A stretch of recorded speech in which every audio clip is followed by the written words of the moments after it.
मुझे लगता है कि ये चूड़ियां मैं मात्र सजावट के लिए पहनती हूँ। कभी कभी मन करता है कि केंद्र में बैठी सरकार को अपनी ये चूड़ियां भेंट कर दूं और कहूं कि तुम पहन के देखो जरा। नमस्कार, मैं कुलदीप भारद्वाज नमस्कार इंडिया की आज रात की छोटी सी चर्चा में आप सभी का हार्दिक अभिनंदन।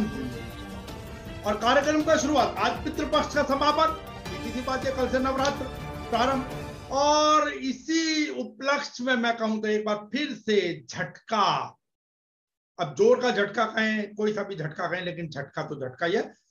गैस सिलेंडर, घरेलू गैस सिलेंडर 15 रुपए और महंगा था। तो कुल मिलाकर अब बात सीधी से 1 जनवरी को जो घरेलू गैस सिलेंडर 694 रुपए का था, अब लगभग 900 रुपए का हो गया है।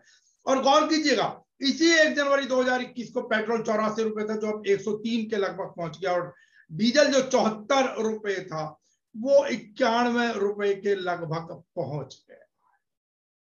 चलिए अब उससे आगे बढ़ते हैं। आपको मालूम है कि कल परसों से, बल्कि परसों रात से जो लखीमपुर खीरी के अंदर जो भी हत्याकांड हुआ था, क्रूर हत्याकांड, जो किसान लौट रहे थे उनके पीछे से जो थार गाड़ी जीप चढ़ा दी गई और उसके पीछे एक और गाड़ी फॉर्च्यूनर भी जा रही थी आदि, जिसमें 4 किसान मारे गए।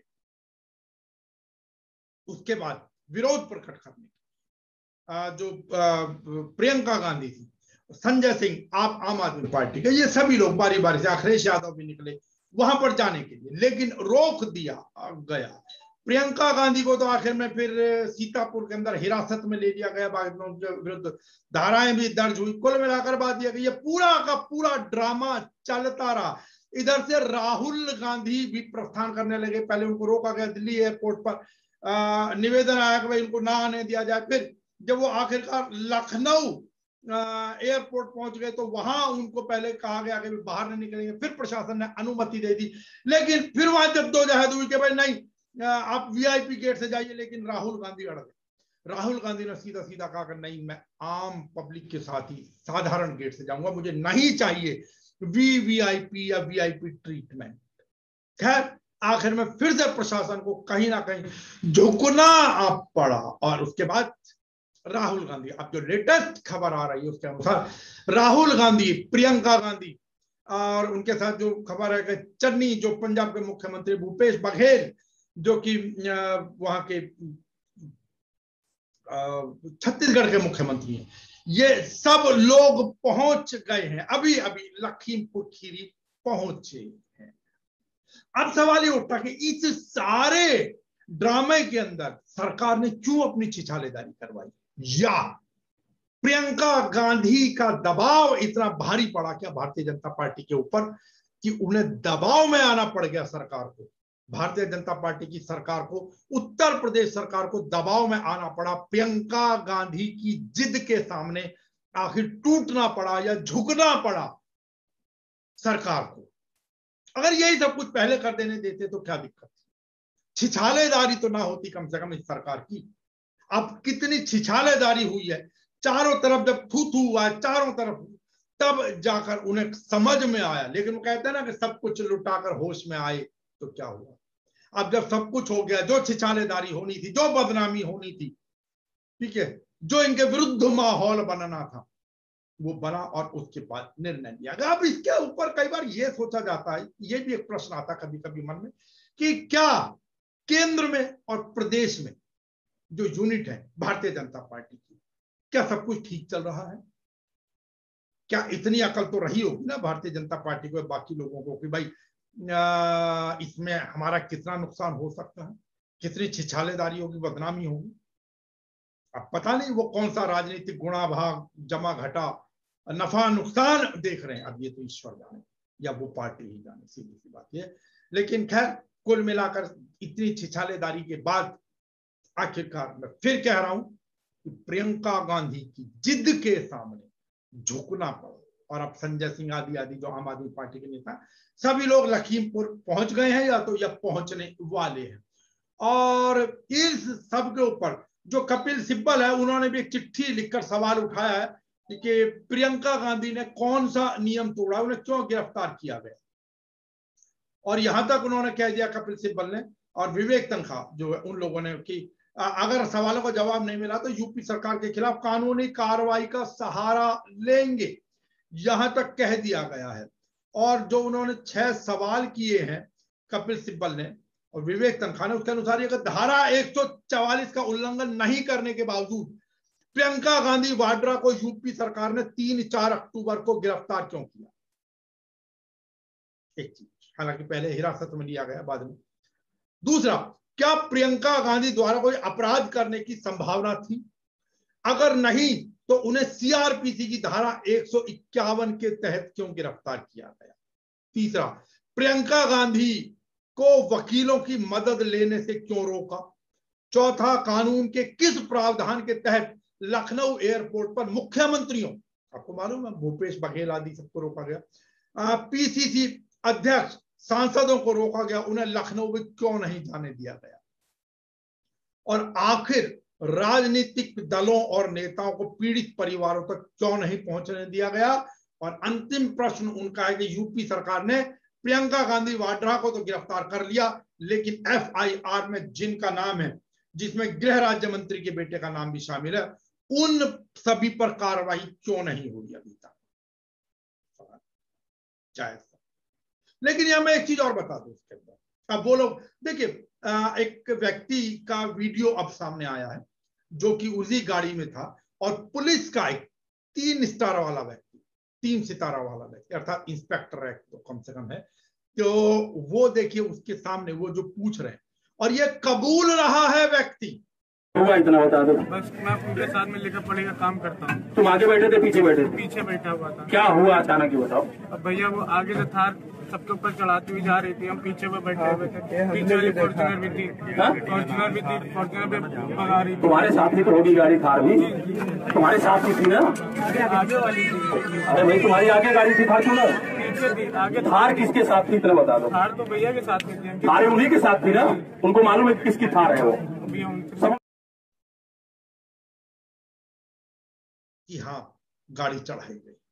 मैं फिर स्पष्ट कर दूं, जो कुछ लोग अजीब सा सवाल करते हैं, आगे से वो टूटा हुआ था, गाड़ी का शीशा टूटा हुआ था थार का, वो घबरा कर भाग रहा था। भैया कितना भी शीशा टूटा हुआ, अगर पहले अगर तोड़ा है जिसका भी कोई प्रमाणिकता सामने नहीं आई है कि किसान ने टूटा, लेकिन फिर भी अगर कोई प्रमाण नहीं आया उस चीज का, लेकिन फिर भी मान भी लिया जाए तो वो वहीं गाड़ी छोड़कर जा सकते थे कहीं भी। आपने चढ़ा, कितना भी शीशा आज के समय में टूटा हो, आप दिन के अंदर थे, आपको ये पता पड़ता है। ठीक है, अगर आप क्लियरली शक्ल नहीं देख पाते, लेकिन भीड़ जा रही है लोगों की, ये आप आसानी से देख सकते थे और देख रहा होगा, इसमें भी कहीं कोई दो राय नहीं है। अब आपने जानबूझकर, क्योंकि आप सत्ता के नशे में थे। आप जब एक मोदी जी कहा करते थे ना, प्रधानमंत्री जी साहबजादे साहबजादे, तो अब पता पड़ जाए प्रधानमंत्री जी साहबजादे किन्हें कहते हैं। ये है बिगड़ैल साहबजादे, ये है रईसजादे, जिनके विरुद्ध अभी तक आपकी सरकार ने, आपकी पार्टी की सरकार ने कोई कार्यवाही नहीं की। ना तो आपने केंद्रीय गृह राज्य मंत्री को हटाया है अभी तक के अनुसार, और ना ही जिनके एफआईआर तक के अंदर नाम आ गए उनके विरुद्ध कोई कार्रवाई नहीं है। मंत्री पुत्र साहब आशीष मिश्रा साहब के विरुद्ध ये हाल है साहब। अब इसके अंदर भी देखिए, कई पत्रकार, मतलब इनकी बुद्धि नहीं है। ये लोग या तो वास्तव में ये है जहर, ये मीठा जहर है। ऐसे लोगों को तो बिल्कुल प्रतिबंधित कर देना चाहिए। ये एक चैनल क्या दिखा रहा है, और एबीपी की मैंने एक छोटी सी क्लिप देखी ट्विटर पर, उस पर ये दिखाना कर रहे हैं कि ये व्यक्ति जो अभी हमने आपको दिखाया, और मैं फिर दिखाता हूं, कि जो ये कबूल रहा है कि हाँ वो गाड़ी में थे, गाड़ी चढ़ा दी गई, ये पीछे गाड़ी में था, आशीष भैया गाड़ी में थे, आदि आदि जितनी भी बातें कह रहा है। इसने शुरू में कहा जो दूसरी गाड़ी है पीछे, कोई फॉर्च्यूनर गाड़ी है जो भी है, उसके संदर्भ में कहा भाई किसकी है? ये है स्वर्गीय अखिलेश, जो पूर्व सांसद रहे कांग्रेस के। अब वो चैनल दिखा रहा है कि देखिए कनेक्शन, मतलब मैं तो एक ही पत्रकार महोदय की क्लिप देखी, देखिए कांग्रेस कनेक्शन देखी, कांग्रेस का उसके अंदर उड़ता। भैया कांग्रेस का वो व्यक्ति जो मर चुका, जो आज इस दुनिया में है ही नहीं, और उसका भी भतीजा, सवाल ये बनता है उसका भी भतीजा बैठा किसके साथ था? इन्हीं लोगों के साथ में, इन्हीं सत्ताधीशों के साथ में। तो अब उसमें कांग्रेस कनेक्शन कहां से रह गया?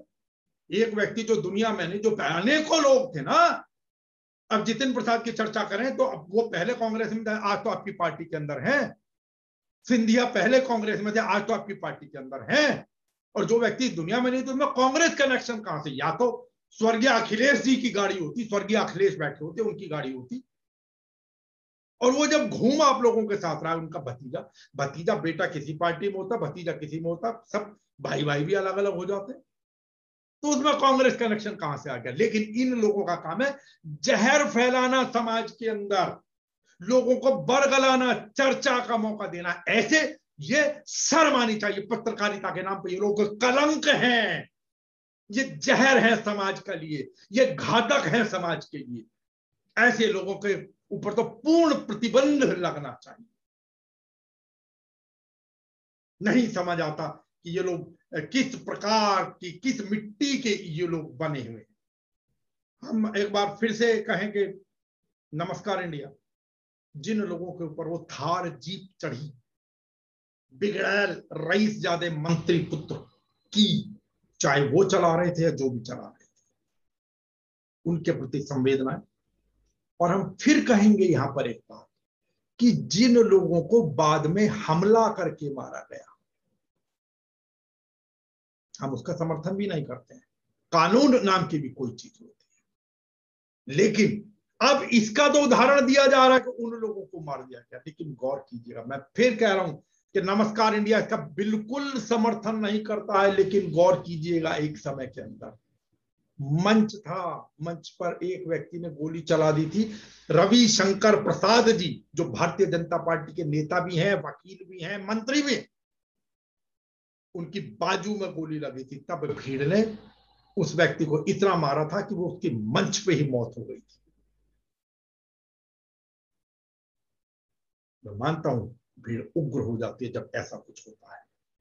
नहीं होना चाहिए हम सब कहते हैं, लेकिन होता क्या है वास्तविकता ये है। होना ये भी नहीं चाहिए था कि बार बार प्रियंका गांधी को या किसी और चुने हुए प्रतिनिधि को रोका जाए। हम क्षमा चाहेंगे, कल हमारे लिए प्रियंका गांधी के लिए चुना हुआ प्रतिनिधि शब्द निकल गया था, उसके लिए हम खेद व्यक्त करते हैं और अपने शब्दों को वापस लेते हैं।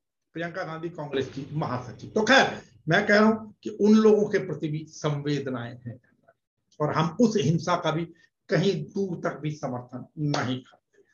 चलिए, अब आज अपनी वाणी को यहीं विराम देते हुए, क्योंकि कल से शारदीय नवरात्र प्रारंभ हो रहे हैं।